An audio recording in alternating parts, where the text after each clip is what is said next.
Welcome back, and thank you for watching my new video. Today we're going to be comparing Super7's G.I. Joe Flint and NECA's Gargoyles Broadway. Comparing and reviewing at the same time. The G.I. Joe is basically $55. The Gargoyles is $35. This is going to be a good comparison because while I was rearranging my collection, I realized that the Super7 G.I. Joe and the NECA figures are to scale with one another. They're basically the same height. So even though this is the Gargoyles and this is a human figure, technically the universes are compatible. I don't have any of the human figures for NECA's Gargoyles, but I think it should be comparable. So we'll start with the G.I. Joe. We'll compare it side by side. So the boxes for the G.I. Joe, it's a nicely decoed, very nice paint application, and Super7 figures. I actually keep the boxes, this boxes, because I display them like so. They display nicely. You can see everything that the figure comes with, and it's fairly compact. The only thing I don't like about the Super7 box is the fact that it's this trapezoid shape, so it's kind of hard to stack them. There's an empty space, but my Super7 Thundercats are basically in the boxes. They display very, very well. You know about my feelings about NECA's boxes. They're gorgeous. They are nicely painted, very nice to display.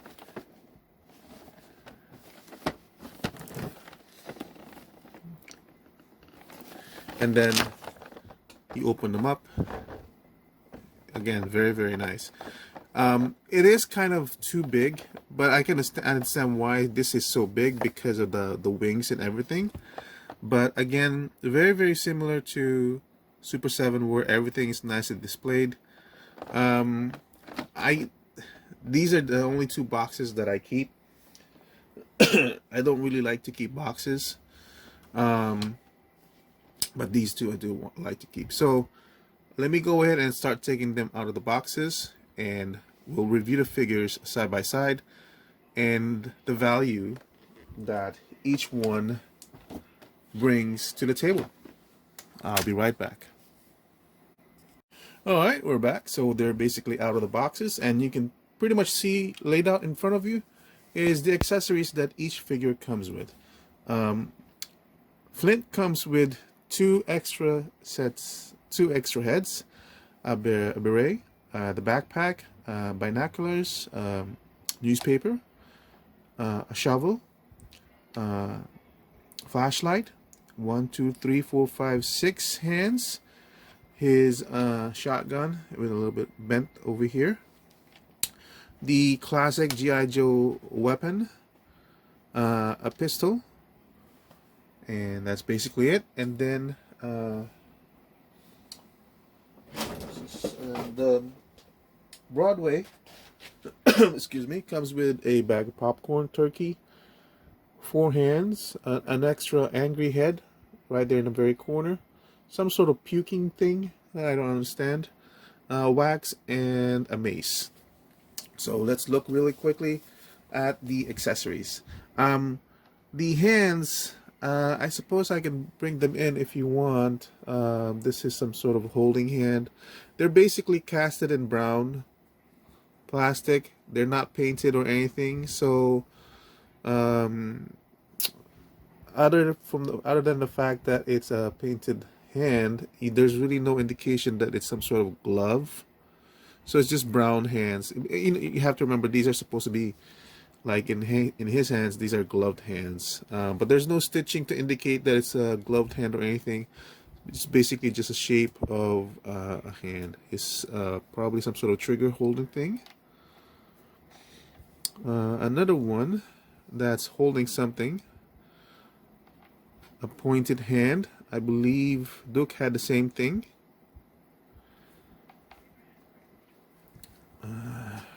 Huh.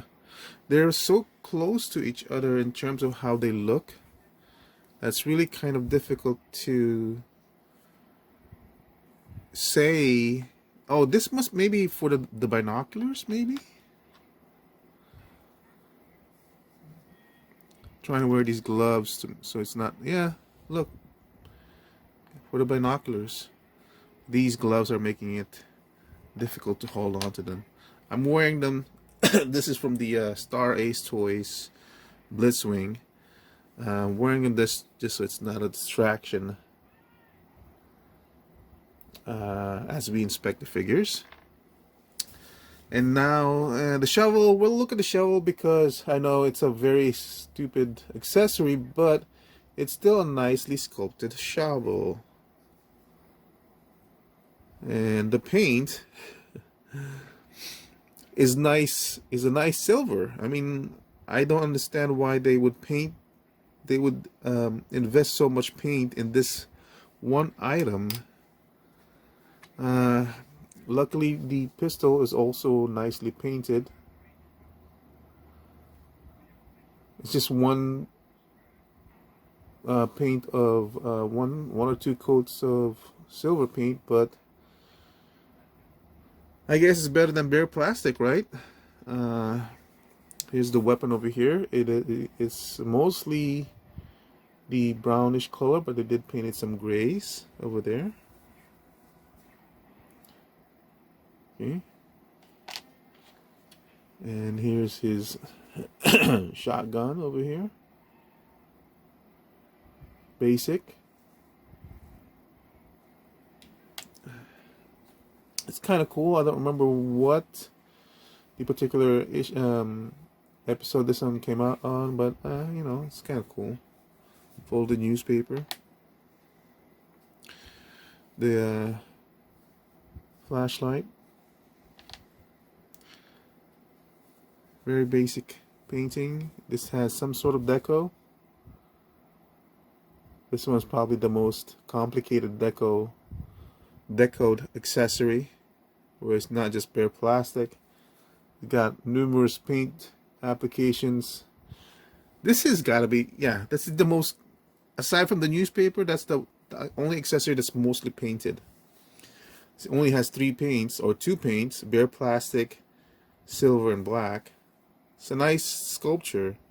But, you know, we do have to remember that this is based, this toy is based off of a cartoon. So, we have to give them that. This is the beret. It's got the nice insignia of the whatever platoon that's supposed to be. I believe it's supposed to fit on this head. Yep. Does that indeed. But we already have something like this with the actual figure. You tell me if it's worth it, because it's not like this fits it better, you know. It's almost the same. So the shape is, this one has more slant, so maybe. But I feel like they could have just given us another one with a removable helmet. So if the removable helmet fits this nicely, I don't see why they couldn't just have all of them removable, or just have one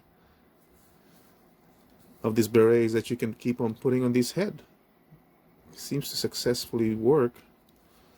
So the expression is not that much different from one another, except for the eyebrows. Same. This one here has a little bit of a smile. This one's a little bit more stern, and of course the eyebrows are more angrier. This is a more angrier look, with an open mouth and the mic on the side. Let's see. I remember when I was reviewing Duke that for some reason the heads had different peg holes, and it made each head sit different on the neck. I also remember this thing on some of the necks it popped easily. This one, I'd say average to pop off. So let's try putting another head on this one. This is the one with the removable cap. It's tight. I'm gonna have to, well, no, actually it's on already in there. I thought it was tight, but it's on. You can see a difference in the paint from the head to the body, because this is probably cast in green. So they painted the body and it doesn't look the same. I think that shows it more.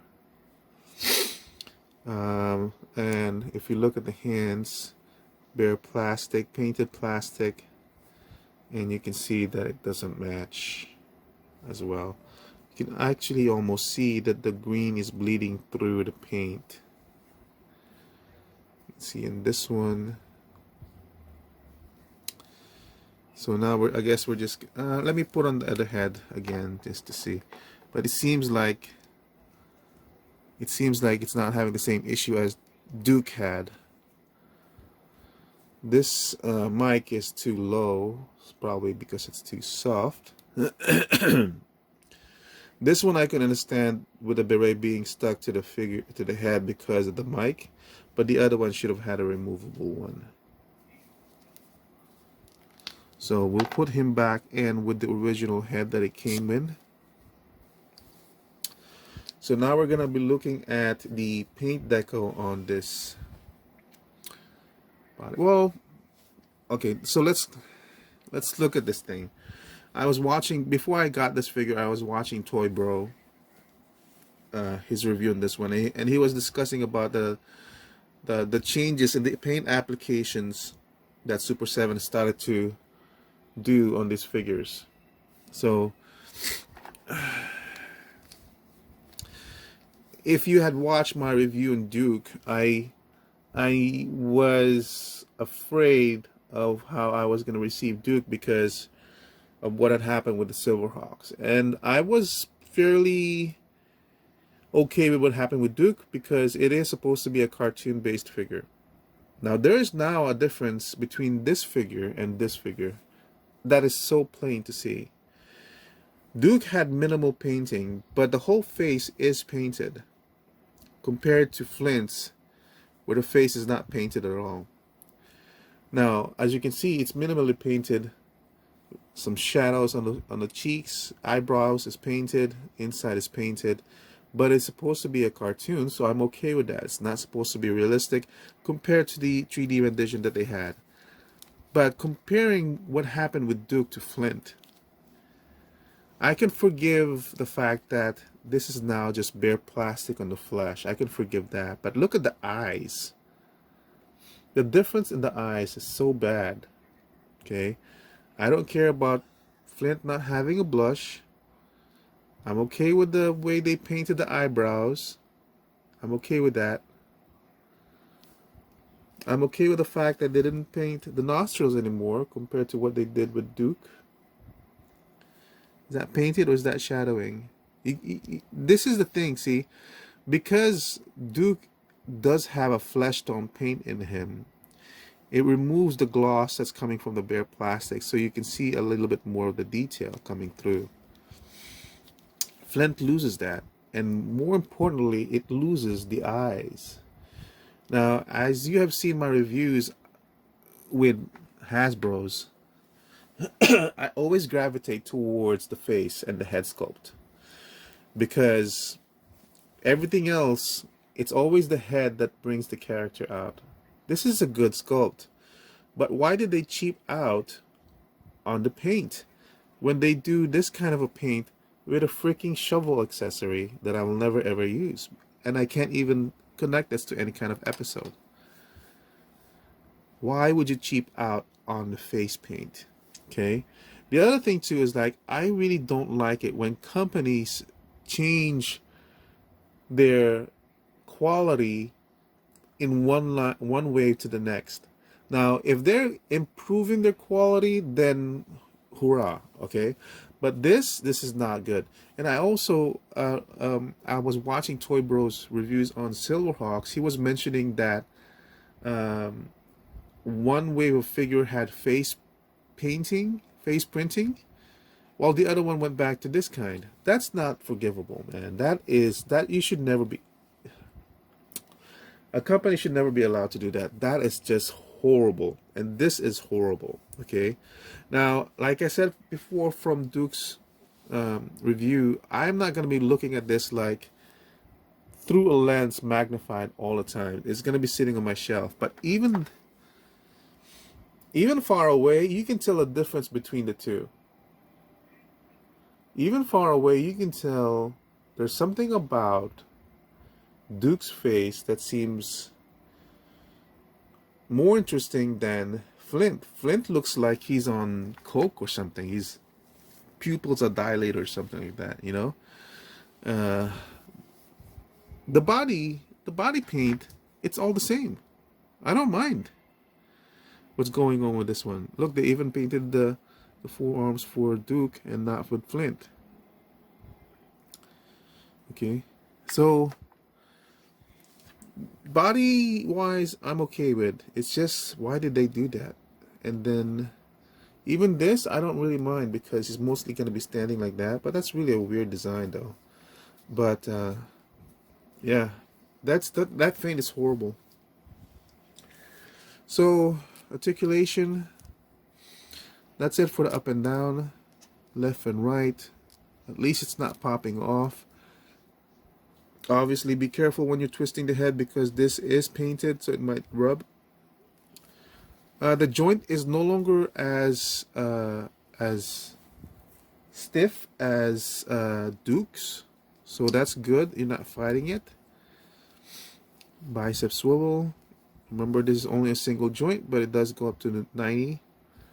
The hands, side to side, ball joint left and right. It does have an ab crunch a little bit. It's non-functional, to be honest, because these straps are basically gonna keep pulling it back and forth. I don't really know if it's useful or not. Also has a waist twist. The legs can go up to that. Again, single jointed knee. That's fine. It does break like that. The design of this one is, I don't know, it's kind of ugly. It's so different from what they did with Duke. I don't know why they would switch the design on the knee. It's even a different joint. See, with Dukes, it's not as noticeable because you're only seeing that, while here you're seeing this big wide. Jeez, why would you switch your design? It's a different designer, right? Because I think whoever sculpted this had to have been different from whoever made the articulation cuts.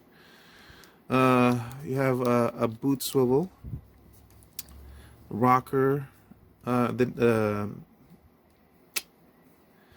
This one goes up and down, and does it have a rocker? It does, a little bit.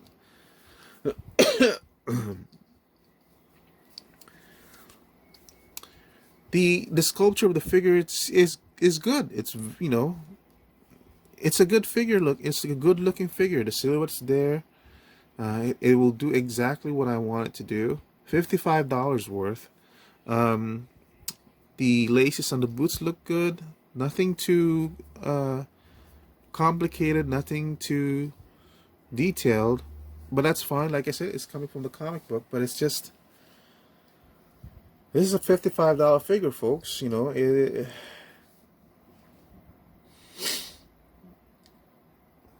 and I think I have the other waves on pre-order, so we're talking about at $55. We're talking about over $500 worth of figures, because I'm pretty sure I have 10 on pre-order. I think they should have kept the face on that one.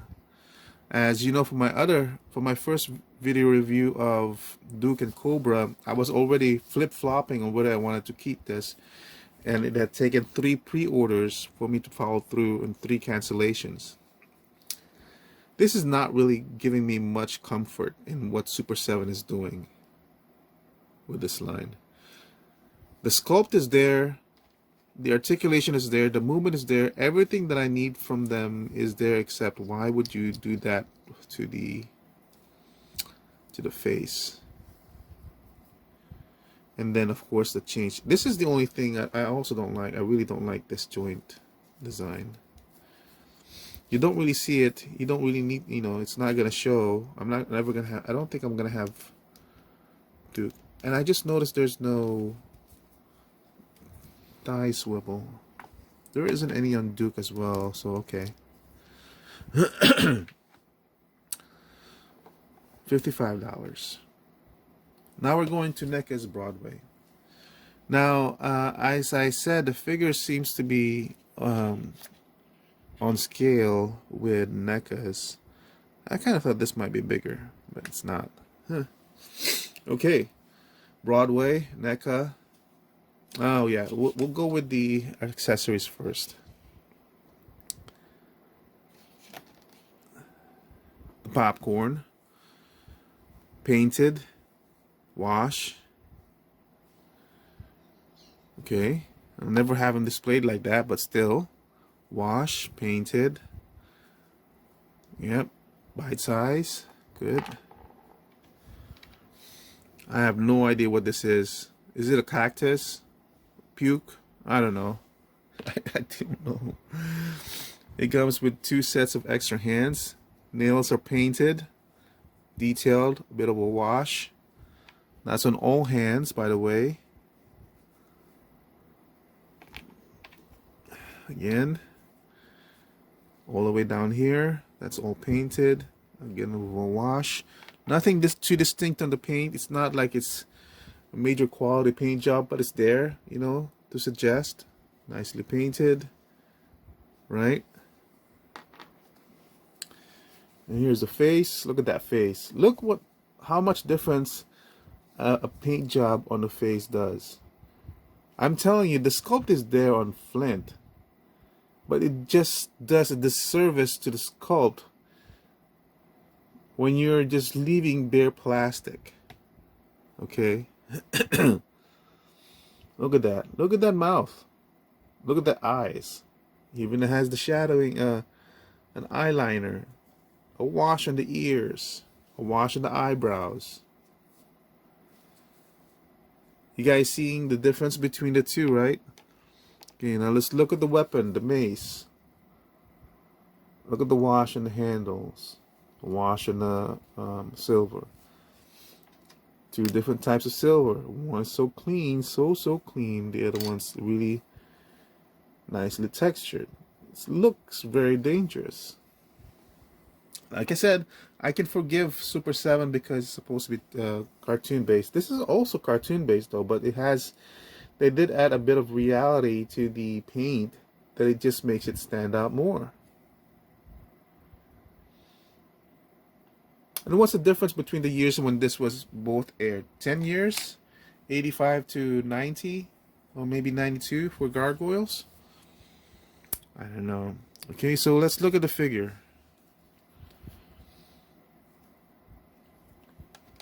Right?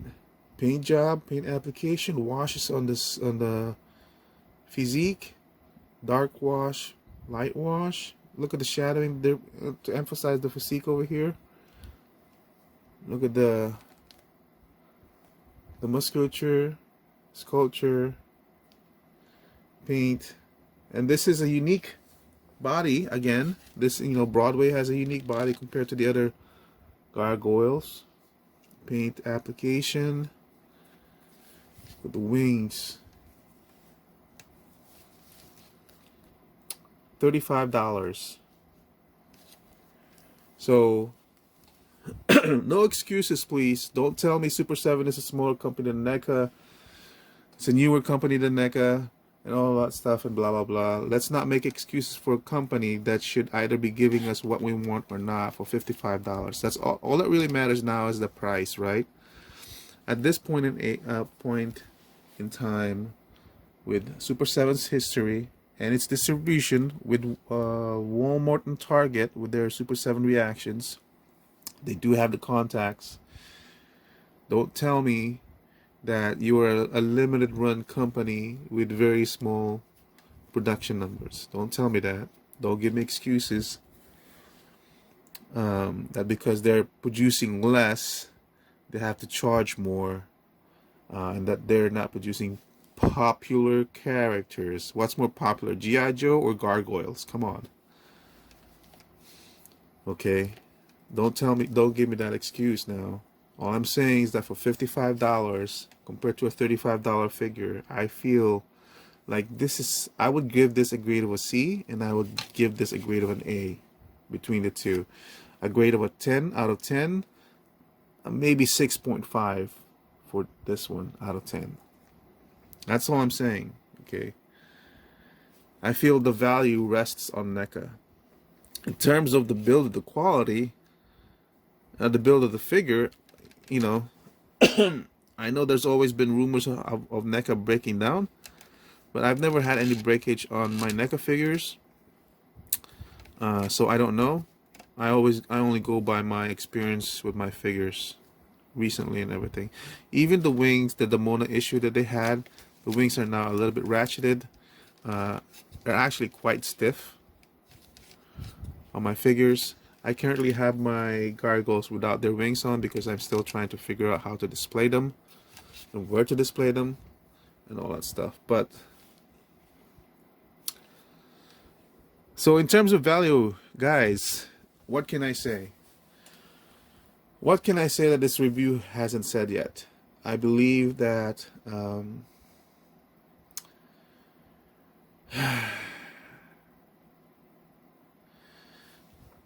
I'm getting my money's worth with NECA's Gargoyles.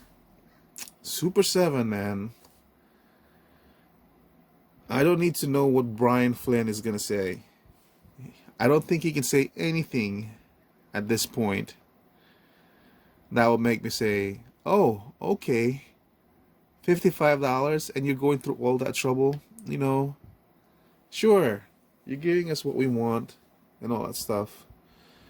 So it's okay for you to charge us $55. I don't think I can say that. I don't think he can say anything that will make me say that at this point. Now I'm back to like, oh my god. Okay, so I have Lady J on me right now and Destro, and I'm gonna be reviewing the other character from Gargoyles against Lady J. I can't do it with Destro because Destro doesn't really have the paint application that I want. So Lady J against what's his name? Hudson. Okay. I think I know how that's gonna go on. Okay, so if this was a $35 figure, the same with NECA's price point, I would be okay if it had the same paint application as Duke. It goes down again by 1.5 points because they went down in value in between production. No, they went down in quality in between production in terms of paint application. Nothing to do with the sculpt. The only thing that I'm giving them on the sculpt is the knee. I don't know why they changed that all of a sudden. Okay, but the paint application, that's a really bad move. Really bad move. This is not a $55 figure toy. The Super7 G.I. Joe line is not a $55 value figure. And that's what I'm thinking of right now as I'm going through my pre-orders. So thank you for watching. I hope this was informative. I hope you guys found this helpful. And I will see you soon on my next review. Bye.